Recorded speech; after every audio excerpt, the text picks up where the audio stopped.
फिर बताओ कहां थे? अम्मा बहनों के पास। फरमाया याद रख, बहनें हैं वो हसनैन की,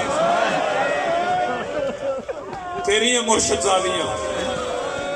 मैं मना नहीं करती, जाया जरूर कर, अगर कभी कभी, कब कब जाया कर।